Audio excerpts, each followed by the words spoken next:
With the release of the cinematic masterpiece that is Dune Part 2, Frank Herbert's sci-fi universe has been on the minds of everyone and their grandmas over the last couple of weeks. People are craving more Dune media, whether it be the various films and TV adaptations, or going straight to the source by reading the novels. One medium I would argue is yet to explore this world to any commercial success is video games. Sure, we had a couple of RTSs in the 90s and thousands, a point-and-click adventure, hell, even a Civ 4 mod, and that god-awful RPG in 2001. But nothing has really cemented itself as the go-to Dune game, which is unfortunate considering the slew of Star Wars IP products. Let's just ignore that recent Battlefront release. Dune seems like an untapped universe in comparison, and whilst many eyes are looking forwards to the upcoming MMO, Dune Awakening, there's already a solid game on the market for you to play right now. Before we do begin though, I'd like to quickly ask you to check out my Twitch channel. Link is in the description. I'm nearly at affiliate, so any support is greatly appreciated. I stream most nights at 8 PM UK time, and I'm currently streaming Alan Wake 2, and will be streaming the Alone in the Dark remake tomorrow night. So if you could check me out, that'd be much appreciated. Dune Spice Wars is a 4X real-time strategy game which has had its full release as of September 2023. Developed by Shiro Games, known for their other RTS game Northgard, as well as the sandbox tactical RPG War Tales, this game places the player in command of one of 7 factions as they duke it out, see what I did there, over the planet Arrakis. I'll start this off with the graphics and audio design, as well as a touch on the game's design in general. Graphically, the game is very similar to Northgard, with a sort of stylised pastel kind of vibe. It's hard for me to place the exact design choice. It's not hyper-realistic in any way, but it's also not abstract either. What this art style does, however, is allow the devs to capture the beauty of Arrakis, rather than it looking like a satellite image of the Sahara Desert. Arrakis looks as enigmatic as it does dangerous in this game. You have basins and ravines dotted with what little plant life exists, towering mesas and ridges that actually serve to block and impede movement in-game, and sweeping, vast deserts where the mighty sandworms reign. Spice fields look a royal purple colour, looking lush and important against a backdrop of yellow sand. You can see sea urchins carved into the cliffsides. The overall art direction really does fit into the world of Dune, and it allows the devs to capture all the features of Arrakis and expand on them. In terms of general art direction, the game borrows entirely from the books, with the devs creating their vision of certain things and characters. This is actually a really smart choice, because seeing Timothée Chalamet, Oscar Isaac or Jason Momoa running around on screen would be quite jarring in my opinion.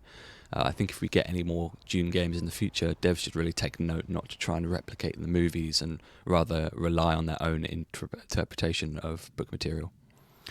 In terms of sound, there's not much to say. The music does sound very standard sci-fi. However, in-game it does give a sense of unease and, again, mystery, which works well with the general gameplay loop.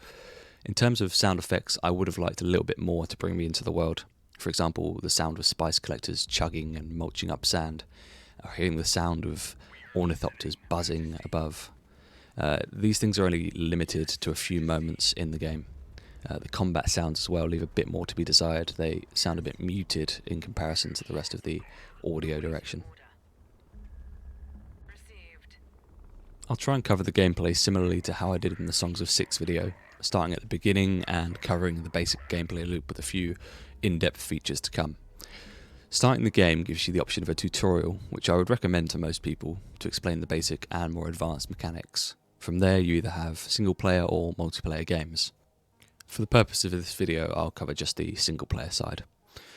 In single-player, you have 3 game modes: Skirmish, which is your standard quick match with up to 4 factions; Canley Duel, which is a 1v1 match; and a campaign-style mode, where you can play on a larger map, conquering Arrakis by fighting individual matches on larger plots of the map. The best thing to compare this game mode to would be something like the Dawn of War 1 Soulstorm campaign. Skirmish mode allows you to play all factions, including the Fremen and the Smugglers Guild, whilst the campaign limits you to the 5 great houses currently available. Once you pick a house, you'll also pick 2 councillors per battle, which will give you buffs and allow you to specialise in certain areas. For example, the Thir Hawat, who can buff your espionage. Before I do jump into a game though, I'll cover all 7 factions really quickly. House Atreides, led by Duke Leto, specialise in diplomatically expanding. They can peacefully annex villages and get buffs on certain political outcomes. I'll get into these later. House Harkonnen, led by Baron Vladimir, can use their oppression mechanic to increase resource yields temporarily at the chance of revolt.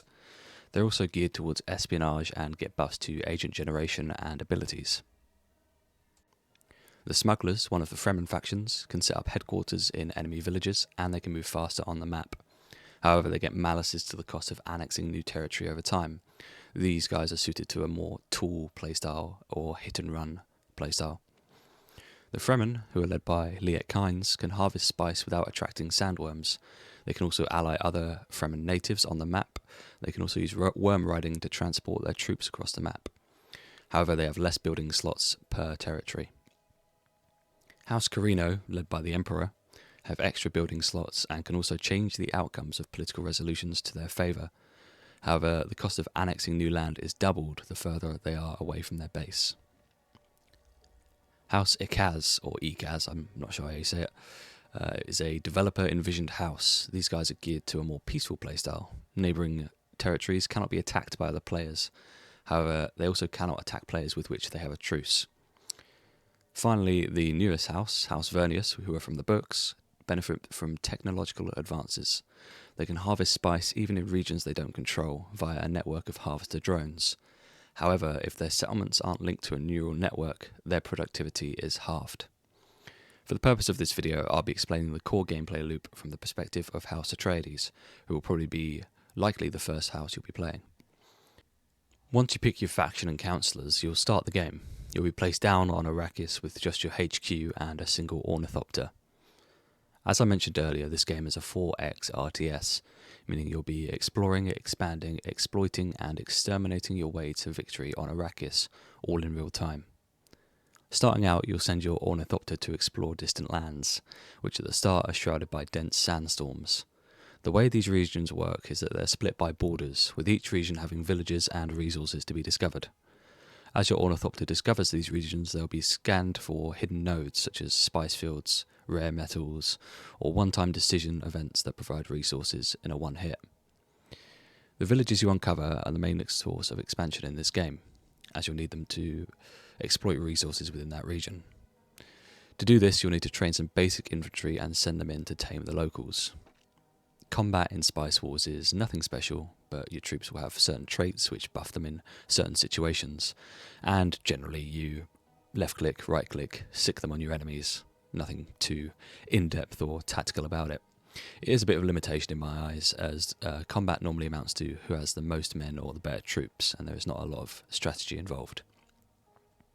Anyway, once you've captured the village, you'll be able to build facilities to exploit that region's resources. These can include spice harvesting operations, research buildings, water collectors, and more. You'll notice that each village has its own quirks, as they're described in the game, which can influence what and how much it can produce. A quick one on spice harvesting. You'll need to build harvesters which will work in the fields. This can be set to greed mode by default, or safe mode by assigning an ornithopter to look out for worm sign. The difference here is that in greed mode you'll need to manually pull out the harvesters, whereas safe mode means it'll be automatically extracted before being snapped up by a sandworm. The main reason to extract spice in the game is to pay a quota to the Emperor after some time in game. These payments also increase each time, and missing one will hurt your reputation. Any excess spice, however, you can set to be sold on the market, which will improve your Solaris production. From there, you'll start setting research targets to optimize areas of your faction from economy, espionage, military, and political trees. These give flat bonuses to certain things, as well as unlock new military units. Each faction also has some unique research nodes that will enhance their playstyle further. This will be the main loop at the beginning of the game. You'll expand into neutral territories, begin resource production and optimization. However, this isn't all there is to the game. You'll also be working towards certain victory paths: domination, hegemony, political and economic. Domination simply requires you to be the last house standing, or to eliminate all other houses. I'll get into the others when I explain their related mechanics. A little while after you conquer your first village, you'll start unlocking agents. These agents can be assigned to certain fields, such as the Landsrad or Chome Company, as well as to other factions. These assignments net you bonuses to resource production, as well as give you an idea of what your enemies are up to. You can see into their economies, how many units they've got, etc. From this screen, you can also execute operations, which range from scanning far-off regions to assassinating your rivals, hurting their economy, and more. After a while, the game will introduce two other mechanics to you. The first of these is the Landsraad meetings, where all the great and minor houses meet and decide the outcomes of 3 political resolutions. These happen every 20 to 30 days in-game, I believe. Think about the World Congress in Civilization V. It's sort of a similar concept here. You'll be given 3 resolutions to vote on, which can buff or harm single or all factions on the map. Your vote pool will be 100 votes as a standard, however you'll accrue influence points which can be spent above that threshold. Say I spend 60 influence points, I can then vote 160 times. Furthermore, the minor houses have 300 votes that they'll divide between each house, the players, depending on your standing in the Landsraad. This political aspect of the game is my favourite, and it's really fun, especially in multiplayer, as you can team up to screw over a certain player. It allows for a lot of scheming and backstabbing. This links into the political victory I mentioned earlier, where you must be elected governor of Dune for 30 days, whilst defending yourself both militarily and politically from your enemies. This is probably the harder of the victory conditions to meet, as everyone else in the game will essentially turn on you to prevent you from winning. A few days after the Landsraad is enabled, you'll encounter the second mechanic. This is the Chome Company. On this screen, you'll be able to buy and sell shares in the company, and as factions buy shares, the price will increase and it will decrease again when the company releases new shares to be bought. Buying shares will grant you bonuses at 15 and 30% ownership, and you can achieve economic victory by getting 50% ownership in the company. You can also game this mechanic somewhat by buying shares early when they're cheap and selling them off when they become more expensive, which can give you instant boosts to your economy if you time it right. It's a little less developed than the Landsraad in my opinion, but it's another one of those sort of secondary systems that you can play with if you want to go down the more economic route. The final victory in the game comes from Hegemony, which is a resource gained by owning regions, meeting spice quotas, and more. As you increase your hegemony, you will also unlock better buildings and units, including air units. And, if you don't fear the political repercussions, you can even build nuclear warheads and send them raining down on your foes.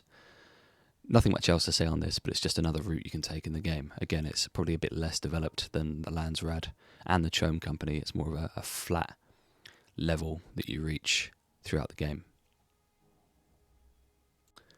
I think I'll cut the video off here, otherwise I'll just be painstakingly describing each and every aspect of the game, and I want to keep this as short as possible. In summary, Spice Wars is both a formidable RTS and faithful adaptation of the Dune world. My 2 main gripes of the game are with the combat being a bit simplistic for its own good, as well as the lack of any meaningful story mode. I would love to be able to follow a narrative campaign, but unfortunately that isn't an option here. The positives though really do sing here, as the depth of gameplay mechanics really bring you into the world of Dune, from the political scheming to the economic greed and dominance of Arrakis. The art style is also very good at capturing Frank Herbert's vision in the novels, even if it does take a few liberties for the sake of stylization. The replayability as well, thanks to the massive range of factions, their unique mechanics, is also a plus. A Fremen game will play completely different from a Harkonnen game, which plays different to an Atreides game, for example. I think the game is definitely a great shout for those wanting a modern Dune video game experience who are also fans of RTX or 4X games, a few of which I've mentioned earlier in the video. Thank you for watching. I'll probably not be making any more videos in the near future. I'll be streaming on Twitch full-time, as I do. So yeah, you can catch me there streaming by following the link in the description. Thank you.